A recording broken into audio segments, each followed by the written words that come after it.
Howdy, folks. Welcome to Redneck Gone Green. I'm your host, David Cobb. That is, I am the redneck, and you bet I've gone green and red as well. And it is my distinct pleasure to be welcoming onto this program Jerome Scott. We're going to be talking about non-reformist reforms, and Jerome Scott may be uniquely qualified to have this conversation. You see, Jerome Scott is a member of the League of Revolutionaries for a New America. His background, like I still remember him telling me about how he was in Vietnam, sitting in those jungles and thought, what the hell am I doing here? That thus began his consciousness, came back to the United States, got involved in the United Auto Workers, the League of Revolutionary Black Workers, then went on to found Project South. He has been instrumental in the U.S. Social Forum, and I'm also going to say a personal friend, mentor, and comrade. Jerome Scott, welcome to Redneck Gone Green. Hey, man, it's good to be here. Well, it's I good. love the name. I thought you'd like it, right? Yeah, I love that name. You know, I work with some other folks that got part of that name called Rednecks for Black Lives. Well, there you go, right? I got to tell you, Jerome Scott, and listeners of this podcast and viewers who are watching us on YouTube, I'm here to reclaim redneck. I've about had it up to here with these racist, horrible, class oppressive assholes who are taking the name redneck and turning it into something that it ain't. On another program, we're going to go deep on the coal miner strike and the Scottish heritage fighting against the enclosure movement. Redneck has a very proud tradition, right? Exactly. And, you know, one of the things, Jerome, that you and I often talk about when we talk in, one-on-one is the need to actually talk, real talk, about the need for a revolution, restructuring society, new social institutions, new political institutions, new economic institutions, and doing it in a way that doesn't sound off-putting to ordinary folk, right? Right.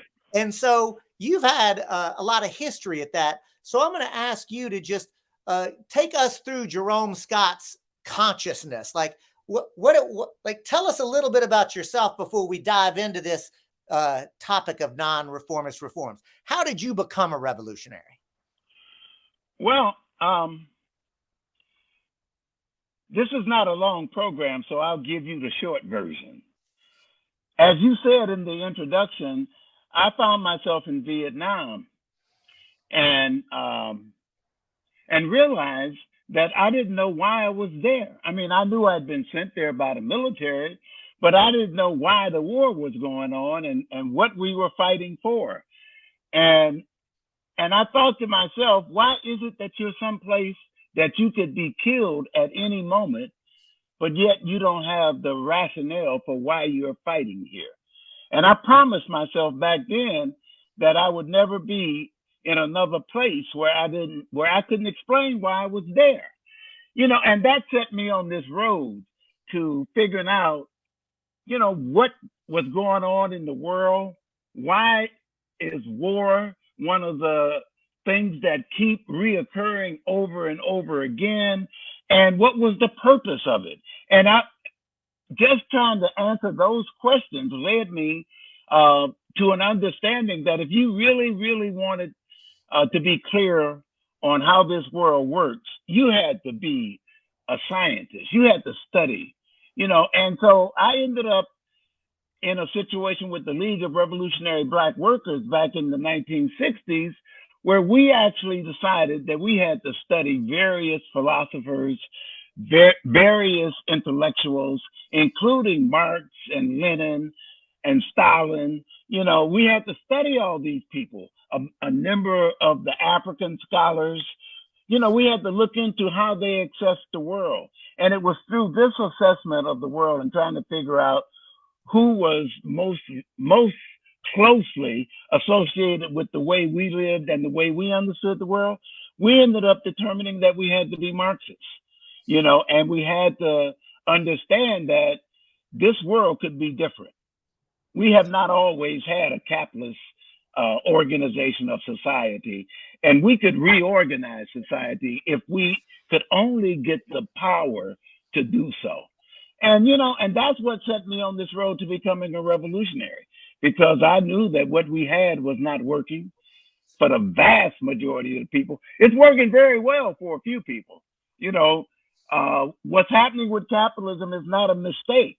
It's the way it's supposed to function. So it's working very well for a few people, but not very well for the vast majority. It's funny, Jerome, because when people say, "Oh, our healthcare system is broken," I always say, "No, it's not. It's working exactly as it's designed. It is treating access to healthcare as a commodity to be bought and paid for at a profit. Our educational system is not broken. Like, none of these things are broken. They are operating as designed." And Jerome, I want to push you to explain to our listeners and our viewers, when you say you're a revolutionary, what do you mean by that? What I mean by that is that I through study, and I'm emphasizing study because I think it's really important for people to develop themselves intellectually. I think the revolution is at least 80% intellectual and only 20%, the work that we have to do, because we have to get on the right path. So when I say revolutionary, what I mean is that I understand that the capitalist system is not a system. It's like, I remember one discussion I had with you, and this stuck with me for the rest of my time. And you was telling me about the Constitution, and you said, man, the Constitution is a private property document. It protects private property. It has nothing to do with human rights.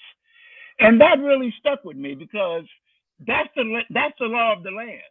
And as what I mean by a revolutionary, I mean we have to overthrow this document, this Constitution that says private property is the sacrament of everything, to a document that says no, human rights and humans' ability to live and thrive is the thing that should be driving this nation.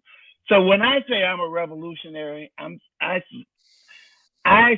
see that in order for humanity to continue to strive, we must overthrow capitalism. We must end the system of capitalism and create a system which is really a system of socialism that is based on human need.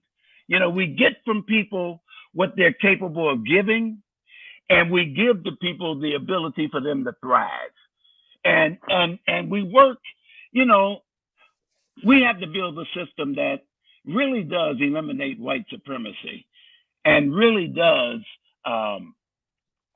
look at the values of having work that people not only know how to do, but people strive to do, that they want to do. We can organize society that we can work for a certain number of hours, take the whole notion of profit out of the picture, meaning today corporations work for profit, and they work for maximizing profit. That dictates everything else. That dictates how we live, how we function, whether or not we can actually thrive in this society. So when I say I'm a revolutionary, I want to get rid of all that. But what I'm fighting for is a society where people are equal, that the law is on the side of the human condition, and that we probably don't need corporations as we have them today. We need organization of society that is run by the people, really. We say that this organization of society is for and by the people, but that's the last time we hear anything about the people. After that, it's the corporations and the ruling class that really dictates the way the society works. You mentioned that you also studied African philosophers and revolutionaries, and I remember you turned me on to Amilcar Cabral. And I love this line, quote, "Always remember that the people are not fighting for ideas, not for things that are in their head. The people fight and accept the sacrifices demanded by the struggle in order to gain material advantages, to live Right. better and in peace, to benefit from progress, and for the better future for their children. And that's always stuck with me, Jerome, is when I Mm-hmm. talk to you, you break it down without dumbing it down, right?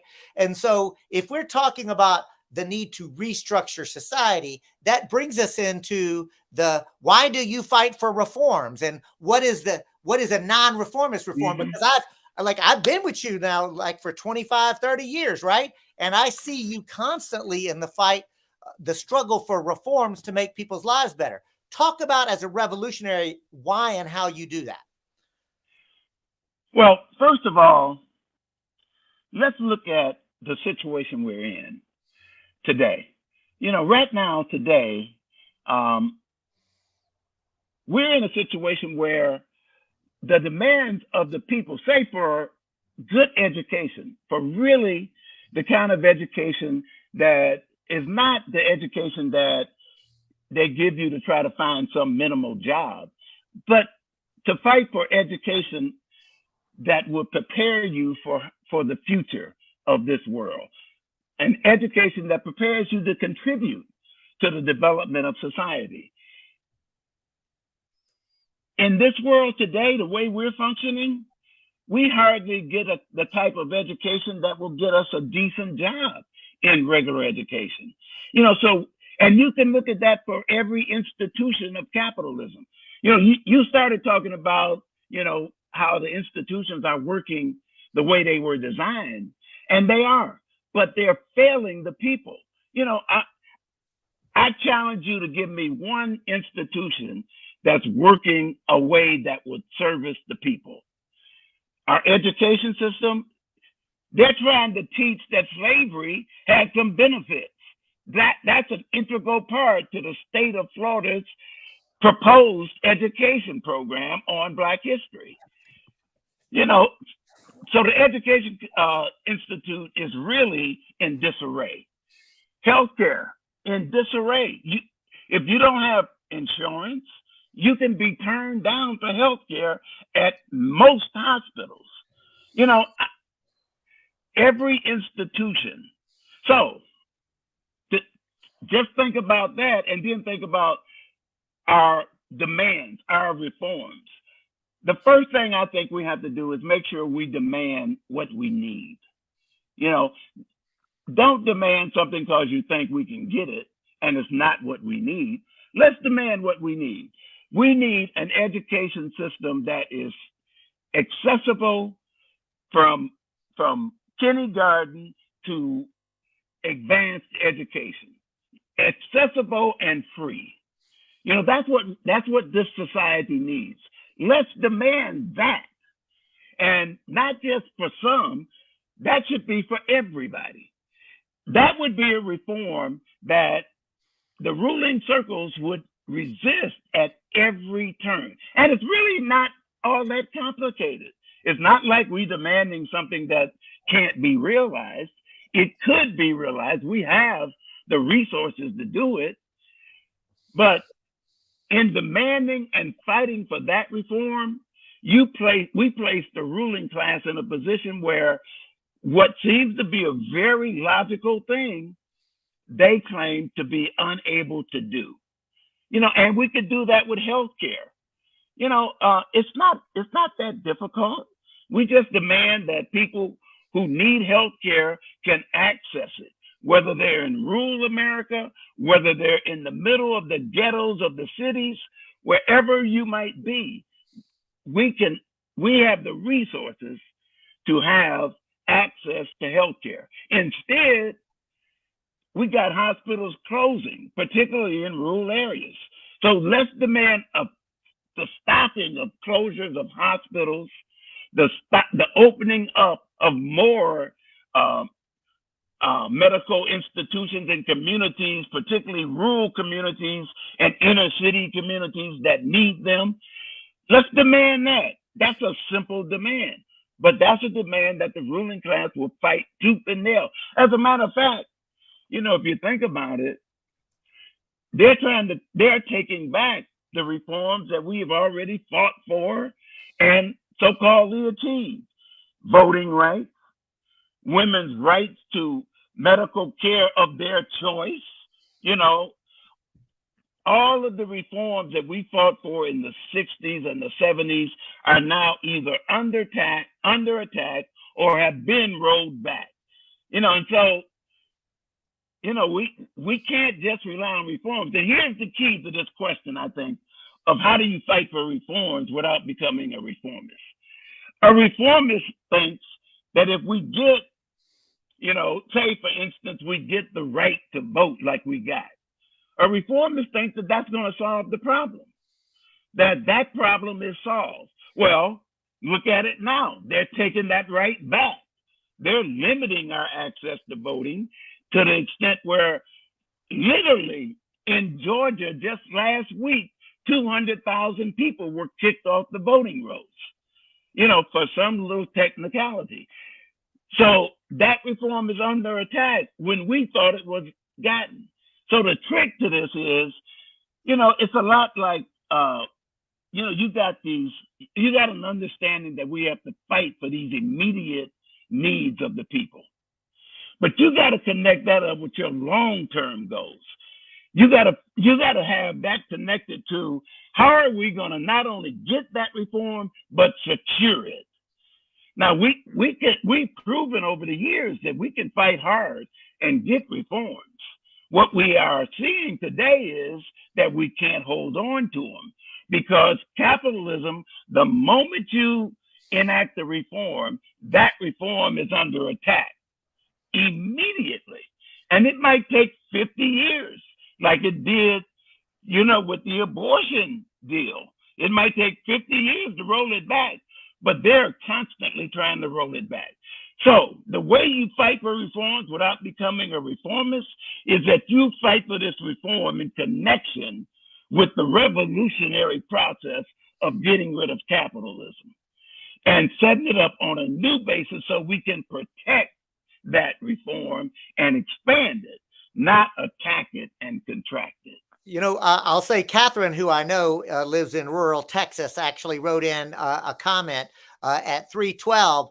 While I agree with all you're saying, I also think that the number of people on this planet, there must be a way to furnish everyone with their needs. Sounds almost impossible. And then 5 minutes later, she writes, yes, with an exclamation point, right? So you convinced Catherine, at least in rural Texas. So Jerome, I'm going to point out that, you know, one of the things that you and I work on is democratizing the economy, right? And that there are ways to move towards whether you call it economic democracy or socialism, the word doesn't matter. What matters is our economic system meeting human needs in balance with the natural world, right? And so the way that we can fight for non-reformist reforms in that context are things like worker-owned cooperatives and public banking and participatory budgeting and universal basic income. I want to be clear, every one of those are reforms within the capitalist system, but they're also designed to win tangible, concrete material benefits for people and undermine the logic of capitalism. Because at some point, we are going to have to come to terms with we cannot have an ecologically sustainable, racial or economically just society under capitalism. It's not reformable, right? Right. We can't just jump from what the world we're living in now to revolution. It's a process, and we've got to help bring people into it, right? Right. And so, now, go ahead. No, go ahead. I'm sorry. I thought you were finished. Go ahead. I was going to underscore again the reason that you have inspired me to study. Like I remember when we first met, and I proclaimed myself a revolutionary. And you, I don't know if you even remember this, right? But we were at the Midwest Social Forum that the Haven Center pulled on, and you said, "Yeah, I heard you say you were a revolutionary." So I'm always curious when I hear somebody say that. What do you mean by that? That was 25 years ago, maybe more, right? And what I remember was in the conversation, you just asked some very pointed questions, right? You just talked to me, but you asked some very provocative questions that got me thinking. And then you said, well, here's some stuff that you might want to read, right? And the next thing I know, Like I didn't even realize it, but you got me in a study group, basically, Yeah. right? And then the more I studied, the more I realized, oh, Yeah. the bourgeois democratic society and state is not enough. Like because it cedes the ability to make the fundamental decisions. And it's not enough to just extract concessions, no matter how big those concessions are. At the end of the day, we have to restructure who owns the means of production. We've got to have clarity on our ability to meet our basic needs and actually be empowered. Like that's what democracy would really mean. Mm-hmm. Yeah. You know, one of the things I wanted to go back to that you said a little earlier, and that is this whole question of cooperatives. You know, we've had, you know, like worker-owned cooperatives and community-owned bank cooperatives. We've had a cooperative movement in this country for a really long time. You know, and these reforms are very critical. And you can get these things. You can get community-controlled banks under capitalism, and you can get worker-owned cooperatives. The thing that makes them non-reformist reformists is if they're connected with your longer-term goals. You know, that we're creating this worker-owned, not to look at it as where we're ending up, but to use it as a tactic moving toward our strategy of really setting up a new society. That we're doing this to model this. We're not doing this to stay here. We don't want to stay just at this worker cooperative. We want to use this worker cooperative to convince the people of the cooperatives and to have them go out and convince their friends that we could have more of these things and more secure cooperatives if we could move this society more toward a really cooperative-based society, you know, where competition is not the thing that moves society forward, but cooperation is the thing that moves society forward. So I really want to support that notion, but I don't want people to think that all they got to do is do that. You know, they got to do that in connection with a bigger picture. Absolutely. I really appreciate that, Jerome, because again, we have to fight for the things that we actually want and need to make people's lives better. And at the end of the day, like what I know is this, the ecological crisis is not coming. It's here and getting worse. Right. We are no longer we're not in late stage capitalism. This is actually end stage capitalism. Mm-hmm. And what pisses me off is it's end stage because of the way capitalism works to extract the surplus value of the labor of the worker, right? That's literally, exactly. And like you ask any capitalist and they understand full well that like they only hire somebody because they make money off of hiring them, right?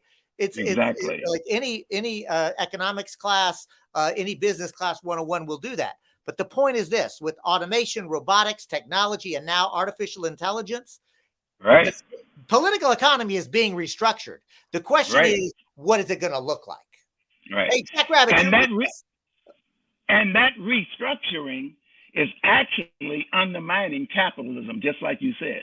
I mean, this whole the capitalists know that the only way new value is created is by workers. They know that. But at the same time, their drive toward maximum profit demands that they institute higher levels of technology whenever they come on the scene. And every time they introduce another level of technology, they end up laying off a whole bunch of workers, which means that they have to fight harder to try to maximize their profit because they're not creating new value. They're trying to take value from other capitalists, and so, it undermines that whole basic relationship of capitalism. And I'm telling you, when they were talking about AI and they said that AI was a threat to humanity, the way I thought about that comment was, oh no, it's a threat to the capitalist system. And they think that if the capitalist system is not here, then that's a threat to humanity. The question is, who has the power to actually implement this artificial intelligence in a way that aids humanity and not make profit for the corporations. That's the trick, and we can't do that under capitalism. Jerome, hey, it's a pleasure to meet you. My name is Jack Rabbit. I'm on the pirate ship here of Redneck Gone Green, and I wanted to just kind of like check in with you about something that you said a second ago about what kind of the definition of non-reformist reform, and I really appreciated this, is that you said that it was kind of what could be considered to be reform, but in with like presented in favor or in service to long-term goals, right?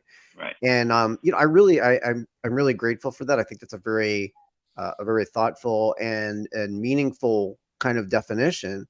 But what I want to kind of put to you, and I'd love to hear your response to this, is when I hear that, I go directly to AOC. And I think of AOC being elected and being so many of us. I have to admit, I was one of them. I'm sure David, he already knew, but I didn't.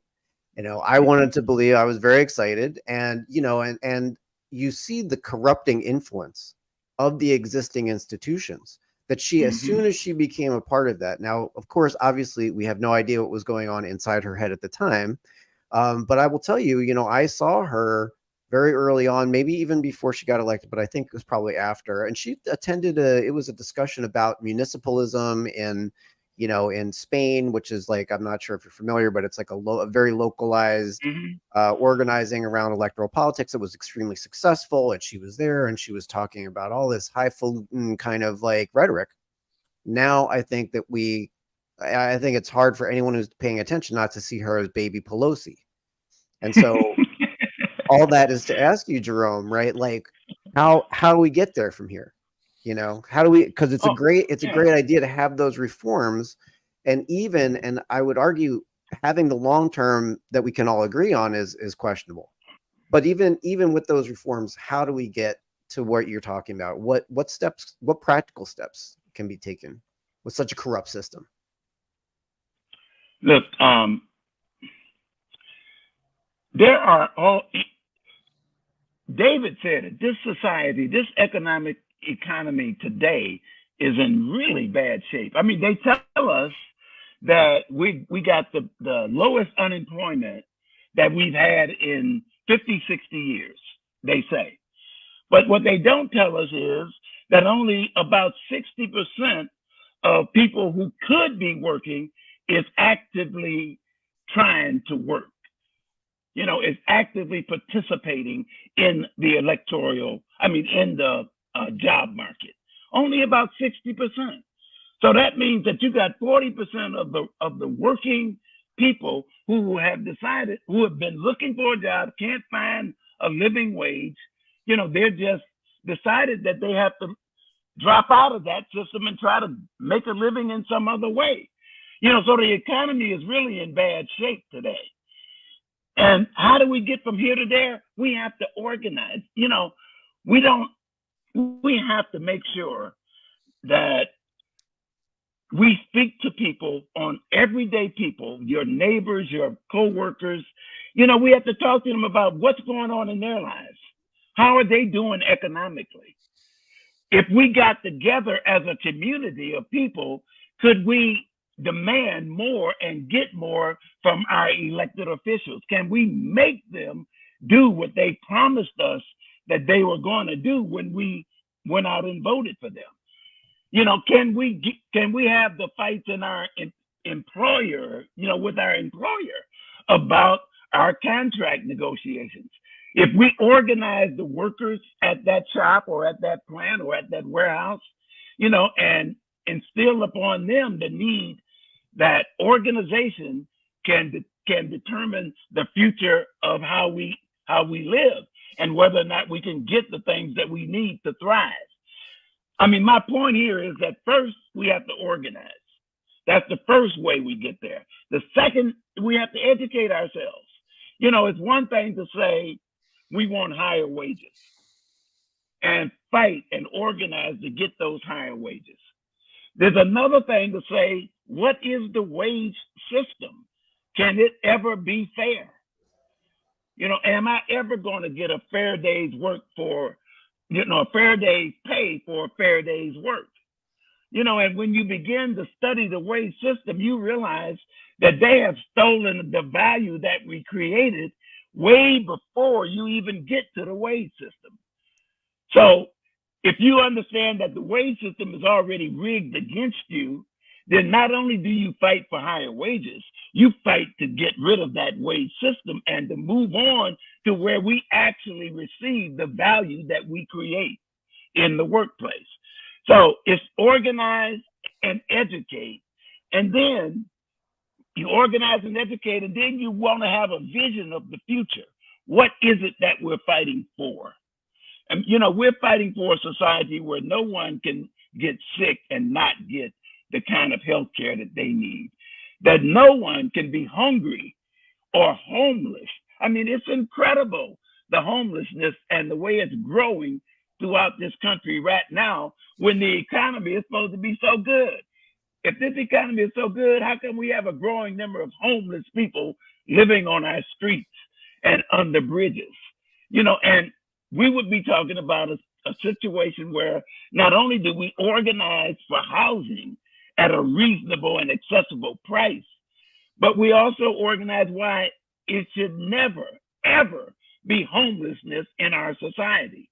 So the way we get there is we organize, we educate, and we get a critical mass of people to embrace this vision of a new society that we can fight for.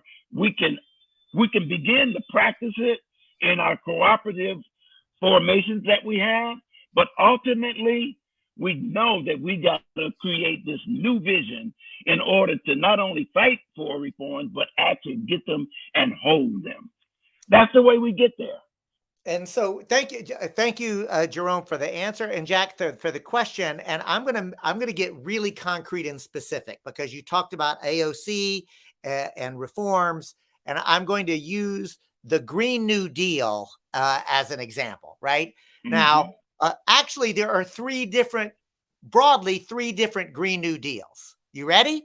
So the first one is what I'm going to call the real Green New Deal. It's the one that the Green Party originated. Jill Stein in 2012, when she ran for president the first time, actually articulated it.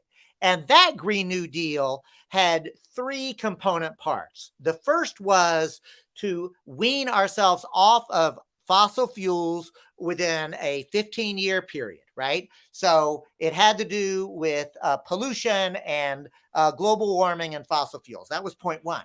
But point two was to completely dismantle the entire U.S. military industrial complex, not only because that is the largest polluter, but also because it is an instrument of global imperialism and capitalism and all of the things that Jerome Scott just described. And the third part was to replace unemployment centers with employment centers, tens of thousands of them across the country, where local communities will have, through a participatory process, gone through and to say, this is what we need in our community. Libraries, schools, hospitals, mitigation for the sea level rise, et cetera, right? So it was to democratize from the bottom up the economy, right? So that's the real Green New Deal. And you see, it's still a reform, but it is profound and transformational. It is actually addressing capitalism, and it's addressing white supremacy. It's addressing a whole system in place. So AOC comes in and waters it down and takes out the critique and the call to dismantle the military industrial complex, takes out the entire restructuring of the economic system. Now, to be clear, what AOC and Bernie Sanders, to their credit, it's real good on fossil fuels, right? What they introduced. Of course, the right wing went apoplectic on that. So better to have actually been for what we were for to begin with, right? So that's the second Green New Deal. You see how that's a watered down reform versus a non-reformist reform? And of course, Right. the third Green New Deal is what Pelosi and Schumer put forth. And I like to say that Green New Deal is neither green nor new nor a deal, right? It's just greenwashing pablum. But the point I'm making Right. is it Yeah. is about the vision of what we're demanding and the concreteness of these are winnable right now. And Right. that's, I think, what makes a reform non-reformist. See, the thing that's so important, David, about what you just said is that first plan was actually what we needed. You know, that's what society needs. You know, we do need to deal with the climate crisis. That's for damn sure. And we're not going to deal with it unless we stop completely using fossil fuel. Completely. You know, and we do need employment centers. And we don't need the fucking military the way it is. I mean, and all that money that we spend on the military, we can use that to finance the employment centers, you know. And so what that is saying to me is what we said in the very first thing. The first thing about non-reformist reforms is that we demand what we really will solve the problems that we're faced. We don't think about, well, this is the solution, but we'll never get that. So let's not propose that. Let's propose something that might lean in that direction, and maybe we'll get that, and then we'll think about what we really need later. You know, we got to stop that thinking. It's not, I think this whole process of thinking of, well, what's possible? You know, just think about the history of this country. If we went on what was possible, I would still be in slavery, you know, because slavery was impossible to stop at the various critical moments of this society. As a matter of fact, slavery was expanding, you know, until the Civil War, you know, but I'm just saying that if the abolitionists would have said, no, we don't want to end slavery, we just want to sort of make it better. Slavery Protection Act. Right, a Slavery Protection Act. We'll make it a little better for people. You know, so we got to stop thinking about, oh, maybe we can get this, and that'll move us. Well, you know, one of the things that I really love about what you're saying, what both you guys are saying, is like, you know, I just don't think that there's like a goal. I don't think that we currently have a vision for those future goals that you're talking about. You know, I mean, it's like the stuff that you were talking about sounded great, but I'm unaware of any kind of like unified or even approaching unified, any kind of like collective, like there was like this fiction, I feel like, when I was growing up as a leftist, that there was some kind of like, well, we all were leftists, so we all agree on these certain goals, right? Like whatever they may have been. I feel like they were always kind of vague, right? And as I got older, like over the past few decades, you know, there's just been, you know, the issues have all become more and more fractured, more and more atomized. They're always like, you know, how can this particular sector get a little bit more rights? How can that little sector get a little bit more rights? And those are like, you know, and I'm this 100% not trying to complain about, like, for example, I just want to give for example, like the right for, you know, homosexual people to marry. Congratulations. I think it's awesome. Very happy. Like they 100%. Right. But what was it in service to, right? Like, what was the greater goal? It was about like we were all focused on that particular outcome.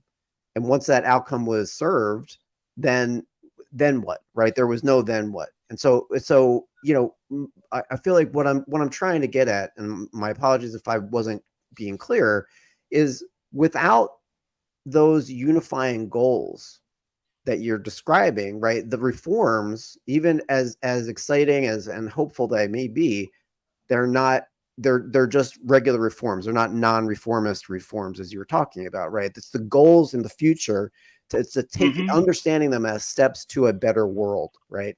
And you know, I don't see anyone. You know, right now it feels like we're in triage, right? It feels like we're in triage. Like people are just like, how can we stop the bleeding? this whole like, national politics. What's national politics about? It's about I'm not the other guy. If you're on the right is saying, well, at least, hey, look how woke that other person is. That's not me. Vote for me. The person on the left is saying, I'm not Trump. Vote for me. Nobody has a broader vision.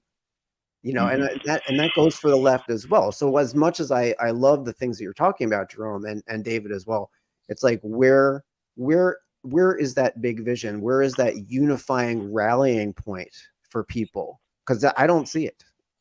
Yeah. Well, I'll tell you, I think we might be talking to different people, because when I talk to people in my community or people that I find myself at meetings with, like I was just at a meeting in New York last week of a coalition called the Rising Majority. And it's a coalition of about 90 organizations led by people of color. And we had a 4-day meeting. That whole 4-day meeting, what we were talking about was this vision of the future, of how let me approach this a little differently. When I talk to people about education, and I say that education should be accessible and free for everybody in this country, from kindergarten to advanced studies. When I say to people that don't make sense that healthcare is determined by profit, that if they can't make a profit on your healthcare, you don't get it. When I talk to people about that, and I say, no, healthcare should be accessible there, I don't know anybody that disagrees with me. People say to me, that's a vision of the future that I would like to see. And I could go on and on and on. When I say to people that workers should be able to contribute to how their workplace is organized and run, so that workers have better health and safety conditions, so that the workplace is not a dangerous place to go to every day. I can't find anybody that disagrees with that.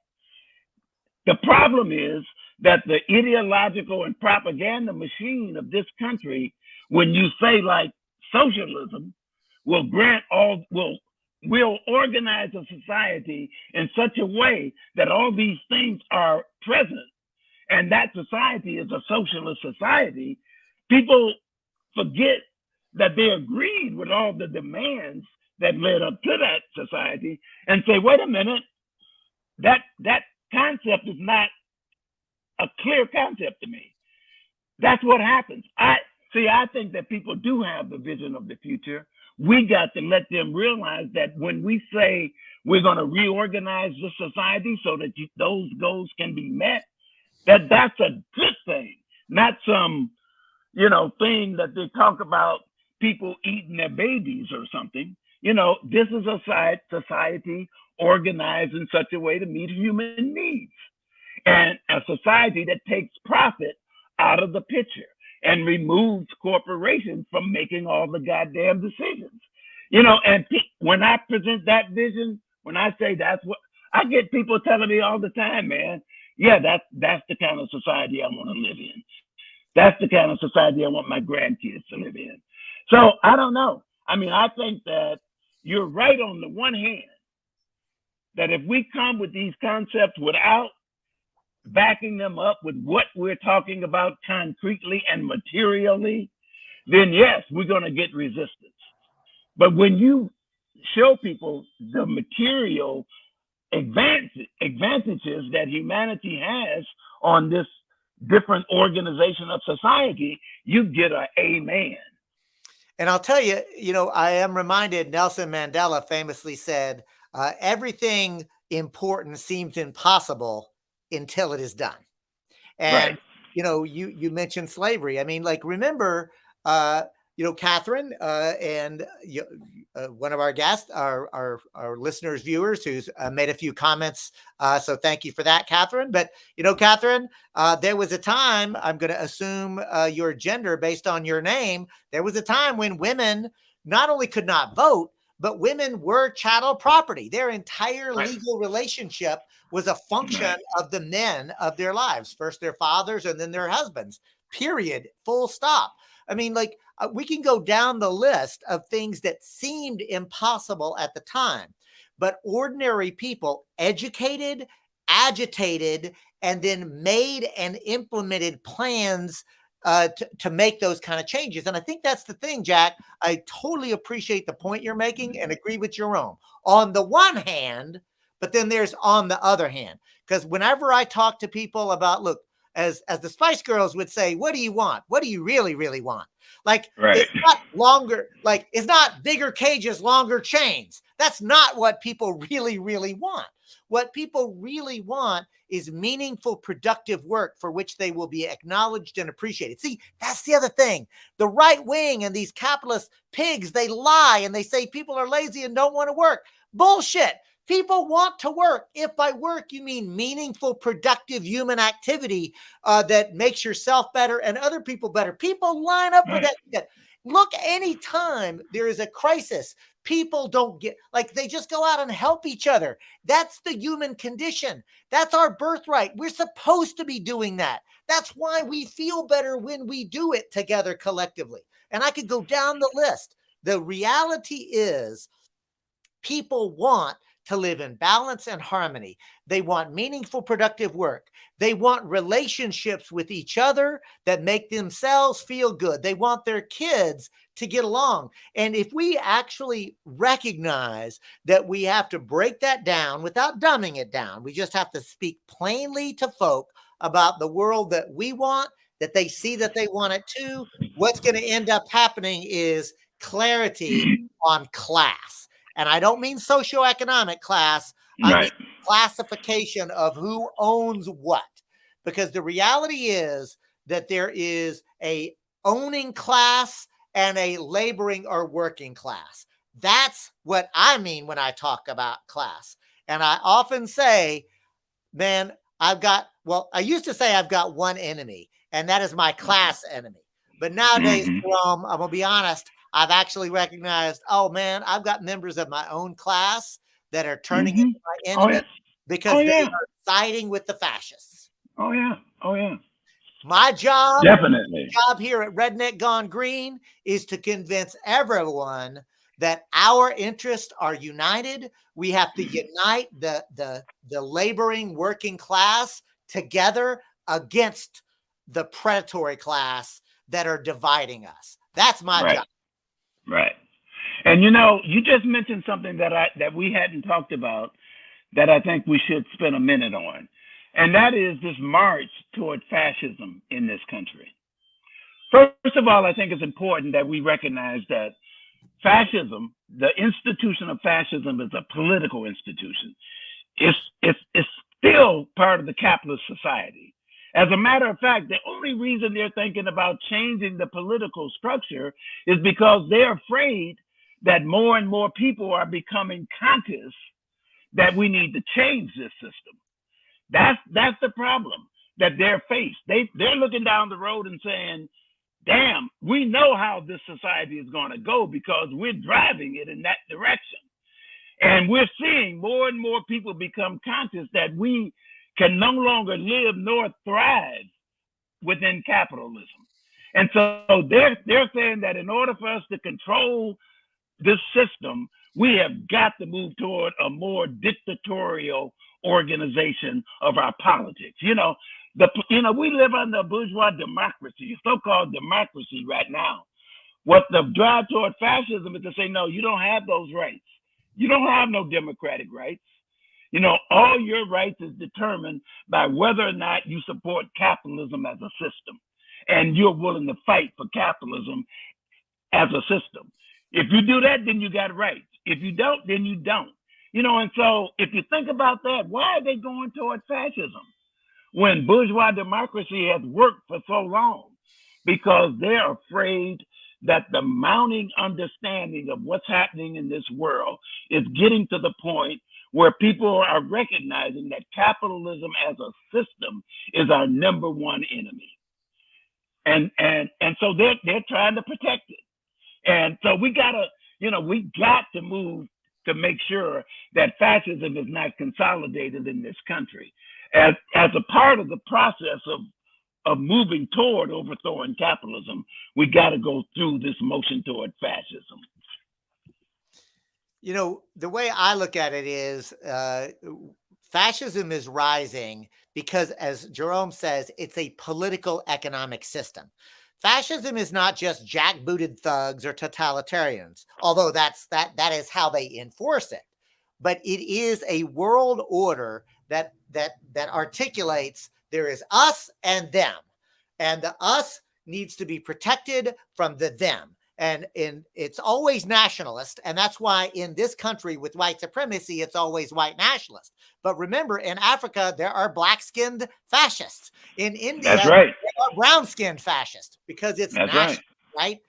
So the point that I'm making here is fascism is a hyper-nationalistic us versus them way to organize society.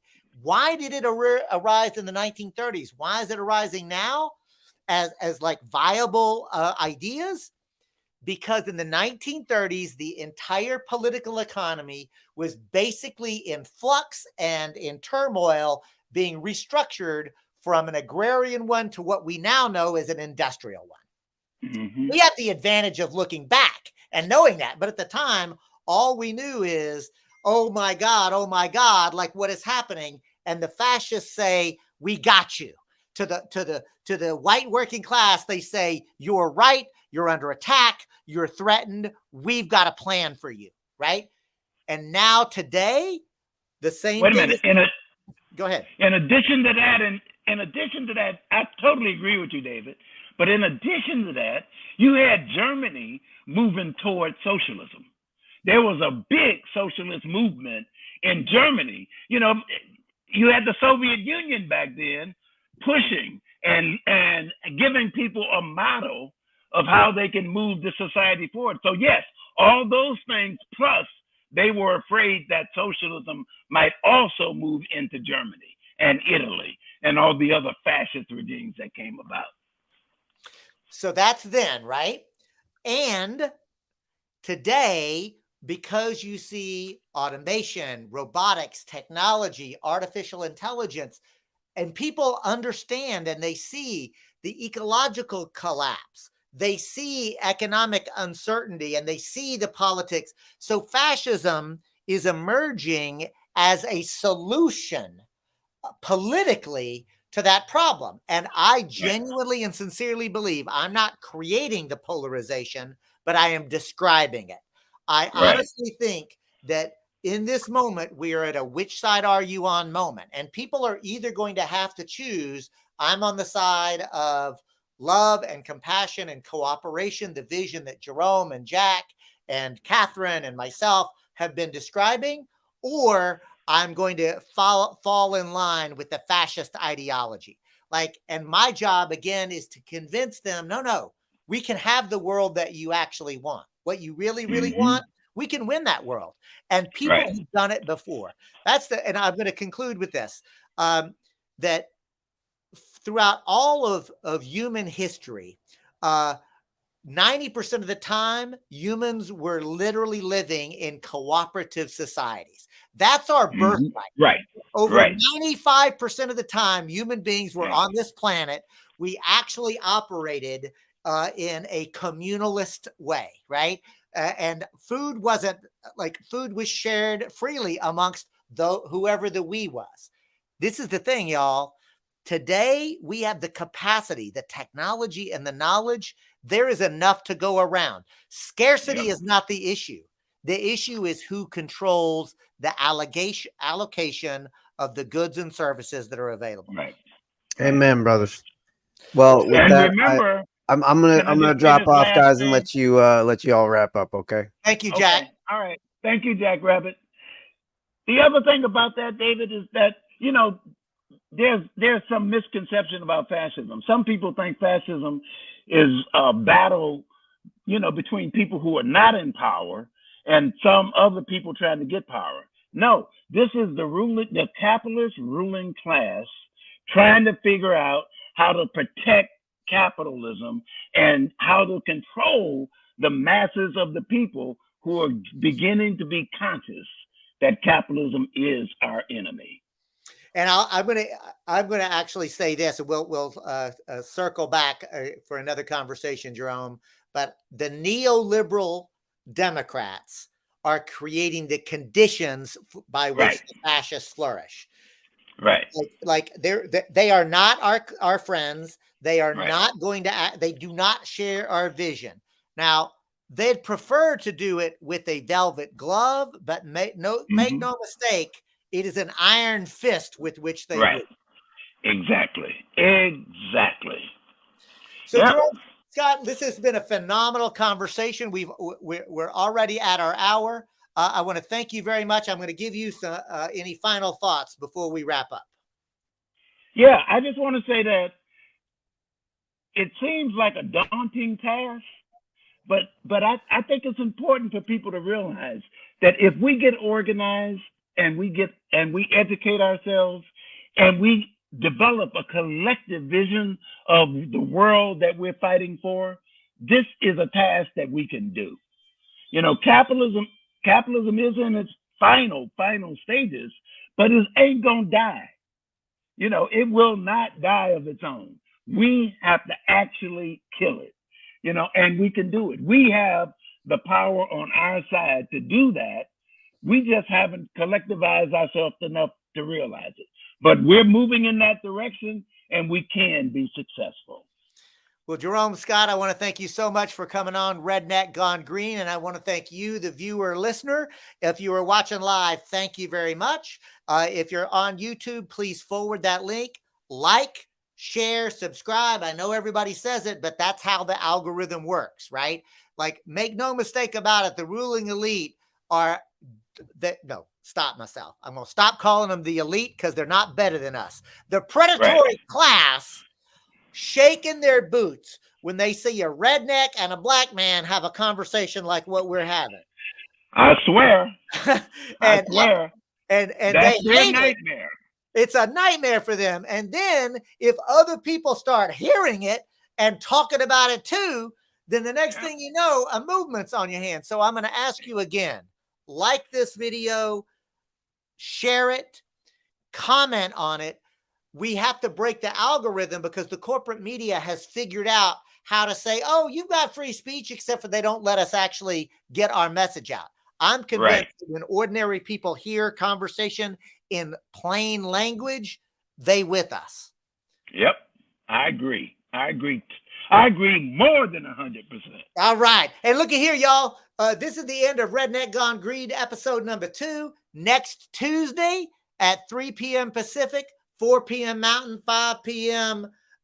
Central, 6 p.m. Eastern. We'll have Margaret Kimberly of the Black Agenda Report. She and I are going to be talking about the Green Eco-Socialist Network and why the Green Eco-Socialist Network has endorsed Cornel West for President of the United States. So join us next week. Thanks for your time. Keep fighting. Peace.